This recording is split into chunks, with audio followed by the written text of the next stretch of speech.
साथियों, अभी शाहरुख ने जहां बात ख़त्म की, मुझे लगता है कि वहीं से मुझे बात शुरू करनी चाहिए। हमारे जो भी साथी इस समय जेल में हैं, उमर खालिद हो, खालिद सैफ़ी हो, गुलफिशा हो और तमाम दिल्ली दंगे के फ़र्जी मुकदमे में या भीमा कोरेगांव के फ़र्जी मुकदमे में या इसी तरह के ढेर सारे फ़र्जी मुकदमों में अलग अलग राज्य में, हम समझते हैं कि कभी वो दिन भी आएगा जब ये दौर ख़त्म होगा, इस दौर का इतिहास लिखा जाएगा और हमारे ये सारे साथी उस समय जमहूरियत और इंसाफ की जंग के स्वतंत्रता सेनानी कहलाएंगे। ये आज़ादी के आंदोलन में जो भी जेल में होते थे, सबको हमने स्वतंत्रता सेनानी माना। 74 के आंदोलन में जो भी जेल में गए, इमरजेंसी के दौर में जो भी थोड़े समय के लिए जेल में रहे, सबको माना गया कि ये लोकतंत्र के योद्धा है। और आज बिल्कुल इसी तरह, और बिल्कुल इलियास साहब ने सही कहा कि अगर इरादा ये था कि इसी तरीके से इनकी हिम्मत तोड़ देंगे, तो किसी की हिम्मत नहीं टूटी है। जेल से ही पता चलता है कि भगत सिंह के वारिस कौन है और सावरकर के वारिस कौन है। जेल भी बहुत कुछ बताता है। तो आज़ादी के आंदोलन के दौर में भी हमने अशफाकुल्लाह को, भगत सिंह को, चंद्रशेखर आज़ाद को जेल से पहचाना और सावरकर को भी जेल से ही हमने पहचान लिया था। ये बिल्कुल जो हम कह रहे हैं कि ये मजाक हो रहा है इंसाफ के साथ, इसमें तो कोई दो राय नहीं है। जो बात अभी आई कि हमारे चीफ जस्टिस बार बार याद दिलाते हैं कि बेल रूल है और जेल एक्सेप्शन होना चाहिए। उन्होंने निचली अदालतों को कहा कि आप बहुत डरे हुए होते हैं, आप बहुत डर में जीते हैं और इसीलिए आप बेल नहीं दे रहे हैं।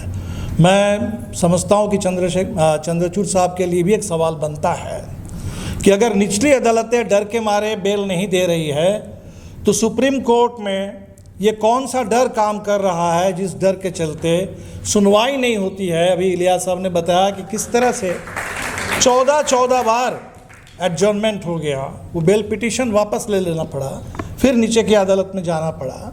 ये कौन सा डर काम कर रहा है, ये तो बताना पड़ेगा। एक तरफ ये जो मुकदमे हैं तो बिल्कुल केसेस फर्जी है, लेकिन भीमा कोरेगांव में हिंसा तो हुई थी, दलित तो मारे गए थे। दिल्ली में हम जानते हैं, हम तो दंगा शब्द इस्तेमाल करना नहीं चाहते।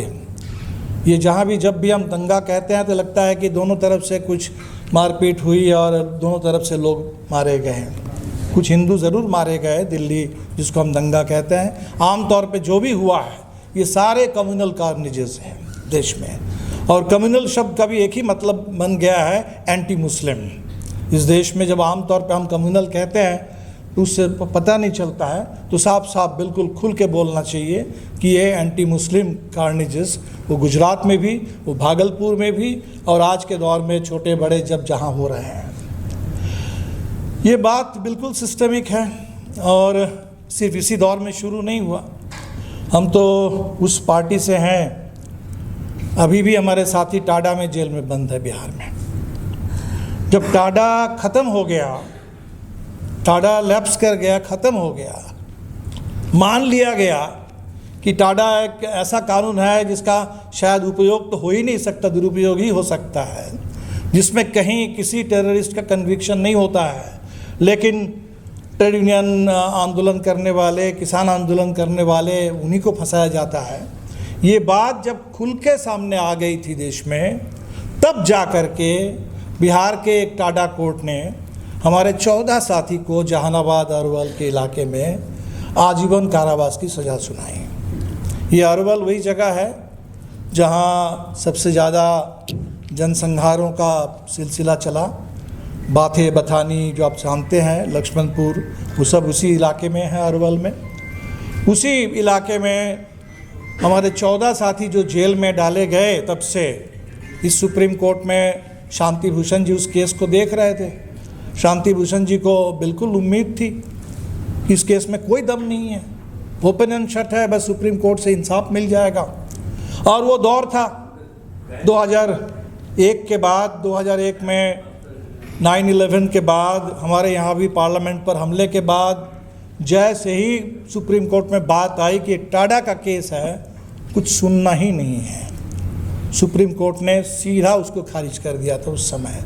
और उन 14 साथियों में मेरे ख्याल से 8 साथी जेल में रहते हुए गुजर गए हैं, अभी 6 साथी अभी भी ज़िंदा हैं। ठीक जैसे फादर स्टैन स्वामी को हम लोगों ने देखा, और गुजरने से पहले उन्होंने एक बहुत ज़बरदस्त बात कही थी। उन्होंने कही थी कि भाई, सच कहने के लिए अगर कीमत चुकानी पड़ेगी तो मैं कीमत चुकाने के लिए तैयार हूँ। मैं समझता हूँ कि हमारे जो भी साथी आज जेल के अंदर हैं वो बिल्कुल इसी स्पिरिट के साथ जेल में हैं और लड़ रहे हैं। इसका जो लीगल पहलू है उस पर तो बहुत बातें हुई। मुझे लगता है कि हमें हमारे हिस्से की बात करनी चाहिए। ये बात बिल्कुल सही है कि ये जो हमारे साथी जेल में बंद हैं, इन बंदियों की रिहाई का मुद्दा जितना बड़ा मुद्दा है उतना बड़ा मुद्दा ये बना नहीं देश में। ये बहुत अफसोस की बात है, हमारे लिए शर्म की बात है कि विपक्ष में रहते हुए भी हम लोगों ने इसको उस तरह का एक राजनीतिक मुद्दा हम नहीं बना पाए। और हमें लगता है कि जिस समय से ये सीएए के खिलाफ कानून, ये आंदोलन शुरू हुआ, उसी दौर से एक कमज़ोरी इस देश में हम लोगों ने देखी। पहली बात तो हम उसको एंटी सीएए आंदोलन नहीं मानते हैं, हम कहते हैं कि इक्वल सिटीजनशिप मूवमेंट है। सिटीजनशिप अलग अलग नहीं हो सकती, सिटीजन्स कॉन्स्टिट्यूशन की नज़र में बराबर है, और इसीलिए डिस्क्रिमिनेटरी डिवाइसिव कोई सिटीजनशिप लॉ हो ही नहीं सकता। और इसलिए वो जो आंदोलन था वो याद दिलाने के लिए, संविधान को भी अपने उसूल पर खड़ा करने के लिए, वो संविधान की रक्षा का आंदोलन था, इक्वल सिटीजनशिप आंदोलन था। और हमने उस दौर में भी हमने ये कोशिश की, बहुत ज़्यादा सफल तो हम लोग भी नहीं हो पाए, कि इस आंदोलन को सिर्फ मुस्लिम कम्युनिटी का आंदोलन ना समझा जाए। शाहीन बाग में अब इतनी बड़ी तादाद में मुस्लिम महिलाएं, 8 से 80 साल की उम्र के अलग अलग पीढ़ी के सब लोग जमा हो रहा है, बहुत अच्छी बात है, दुनिया के लिए एक नई मिसाल कायम हुई।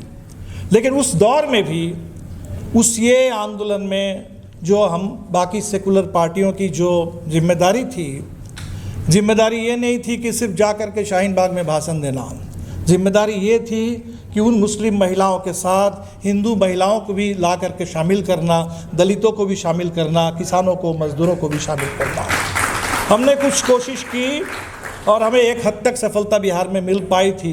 करीब 30,000 लोगों का एक जुलूस उस समय सीएए, एनआरसी, एनपीआर के सवाल पर पटना विधानसभा के सामने एक मार्च हुआ, और जिसमें मुझे बल्कि इस बात को कहते हुए थोड़ी सी सेटिस्फैक्शन है कि जिसमें मुस्लिम का प्रतिशत शायद 10% से ज़्यादा नहीं, 90% उसमें दूसरे बिरादरी के लोग थे और एनआरसी, एनपीआर और सीएए के सवाल पर विधानसभा में मार्च कर रहे थे। तो अभी हमें लगता है कि आज का जो दौर है, देश में संविधान को लेकर के बातें हो रही है, ये पॉजिटिव बात है। इस चुनाव में जो भी हम लोग धक्का दे पाए भारतीय जनता पार्टी को, उसके पीछे बहुत बड़ी एक सोच लोगों के अंदर ये जो रही है कि हमारा संविधान खतरे में है, और ये एहसास जितना मजबूत होगा उतना ही हमें लगता है कि इस देश में लोकतंत्र की लड़ाई को हम लोग आगे बढ़ा पाएंगे। ज़रूरत इस बात की है कि जब हम संविधान की बात करते हैं तो एब्स्ट्रैक्शन में बात ना करें, उसको और थोड़ा कॉन्क्रीट बात करें। तो आम तौर पे हम जब संविधान की बात करते हैं, सामाजिक न्याय की बात करते हैं, कभी बराबरी की बात करते हैं, आरक्षण की बात करते हैं, लेकिन उस संविधान में अगर जस्टिस की बात है प्रियम्बल में, तो उसमें सोशल, इकोनॉमिक, पॉलिटिकल भी है, पॉलिटिकल जस्टिस की भी बात है। उसमें अगर लिबर्टी की बात है, आज़ादी की बात है, स्वतंत्रता की बात है, इन बातों पर भी और ज़्यादा हमें लगता है कि विमर्श हमें खड़ा करना चाहिए। और बिल्कुल इस समय जितने ऐसे फर्जी मुकदमे चल रहे हैं देश में, यहाँ है अभी भीमा कोरेगांव को लेकर के, तो हम समझते हैं कि पॉलिटिकल प्रिजनर्स हैं। कुछ लोगों के मन में धारणा भी होती है कि शायद पॉलिटिकल प्रिजनर्स को अलग नज़र से देखा जाता है, कुछ सम्मान मिलता होगा, कुछ सुविधाएं मिलती होंगी जेल में। बिल्कुल नहीं, सुधा भारद्वाज ने जो अपनी किताब लिखी है, अपने बारे में उन्होंने बहुत कम लिखा है, दूसरे कैदियों के बारे में, जेल के अंदर के माहौल के बारे में ज़्यादा लिखा है। लेकिन उसमें एक बात बिल्कुल ये है, चाहे वो सुधा और उनके बगल के सेल में शोमा सेन रहती थी, किस तरह की ज़िंदगी जेल के अंदर है, किस तरह के उत्पीड़न, किस तरह के अपमान, किस तरह का अन्याय हमेशा इस जेल के अंदर हमारे साथियों को झेलना पड़ रहा है। तो इस प्रताड़ना के बारे में जानना चाहिए। तो हमें लगता है कि हम सबको जितनी ज़्यादा जानकारी हम और लोगों को दे पाएंगे, ये विक्टिम तो है, स्टेट के हिसाब से स्टेट ने इनको विक्टिमाइज़ करने की कोशिश की, लेकिन हमारे लिए ये नायक है इस समय लोकतंत्र की लड़ाई के, ये हमारे हीरोज़ हैं जो जेल में हैं, और उनके साथ जो अन्याय हो रहा है, इस अन्याय के खिलाफ हमें बाहर आवाज़ उठानी चाहिए। इस समय देश एक ओपन एयर प्रिजन है, हम सब लोग, कोई एक बंद जेल में है और हम लोग एक ओपन एयर, लगता है कि कभी कभी जैसे गाज़ा बिल्कुल एक ओपन एयर प्रिजन है। हमारा देश भी बहुत पीछे नहीं है, उससे बहुत दूर नहीं है। तो एक ओपन एयर प्रिजन में हम लोग जी रहे हैं, और इसीलिए हम सबको एक दूसरे की बात समझनी चाहिए, बात करनी चाहिए, और इस आवाज़ को जहाँ तक संभव हो पूरे देश की आवाज़ बना देनी चाहिए, जनता की आवाज़ बना देनी चाहिए। और शाहरुख जी ने अभी जो कोर्ट के बारे में सवाल उठाया, कोर्ट के डबल स्टैंडर्ड्स के बारे में, ये बात बहुत ज़रूरी है। कब कलेक्टिव कॉन्शियंस को सेटिस्फाई करने के लिए बिना किसी एविडेंस किसी को फांसी पे लटका दिया जाता है, और कब प्रोटेस्ट को लेजिटिमेसी मिलती है और कब नहीं मिलती है, ये सब हमारे सामने है। और आज एक ऐसे दौर में हम लोग हैं जहाँ चीफ जस्टिस के घर पे प्रधानमंत्री आ जाते हैं, गणेश पूजा करते हैं वहाँ। अब हमको पता नहीं चलता है कि चीफ जस्टिस ने बुलाया या गेट क्रैश करके अतिथि खुद आ गए वहाँ, ये पता नहीं चलता, लेकिन संदेश तो चला जाता है देश में। तो जब चीफ जस्टिस कहते हैं निचली अदालतों को कि आपको डरना नहीं चाहिए, ऊपर की अदालतों से डरना नहीं चाहिए, कहीं डरना नहीं चाहिए, मुझे लगता है कि उन्होंने जो आपने कहा, नसीहत दी निचली अदालतों को, बिल्कुल इसके खिलाफ पूरे देश के जुडिशियरी को अपने डराने का काम किया। जब आपके घर में पूजा में प्रधानमंत्री आ जाते हैं और वो सारा सेपरेशन, तीनों सेपरेशन ऑफ पावर्स, जुडिशियरी के इंडिपेंडेंस, वो सारा कन्वेंशनल जो नॉर्म्स हैं जहाँ जजेस को इस तरह से नहीं दिखने चाहिए, एक ऐसे दौर में जहाँ कोई जज अर्ली रिटायरमेंट ले लेता है, कलकत्ता हाई कोर्ट में बीजेपी ज्वाइन करता है और बीजेपी का एमपी बन जाता है, जहाँ जब सुप्रीम कोर्ट में स्थिति है उसी समय विश्व हिंदू परिषद का लीगल सेल, उसका जुडिशियल रिफॉर्म पर वहाँ दिन भर चर्चा होती है, और वहाँ दो एक सुप्रीम कोर्ट के जज, 30 पुराने जजेस वहाँ मिलते हैं। तो एक ऐसे दौर में लड़ाई बहुत कठिन है हम सब के लिए, लेकिन मुझे बिल्कुल ये भरोसा है कि ये देश लड़ेगा, ये हम लोग झुकेंगे नहीं। ये मुल्क बिल्कुल ये कोई हिटलर के लिए और तानाशाहों के लिए नहीं बना है। ये आज़ादी जो देश में आई थी लंबी लड़ाई के बाद, और वो तानाशाहों के लिए नहीं आई थी। ये जो संविधान बना बाबा साहब अम्बेडकर के नेतृत्व में, जिसमें जो आज़ादी और इंसाफ की बात है, वो तानाशाही के लिए बात नहीं थी।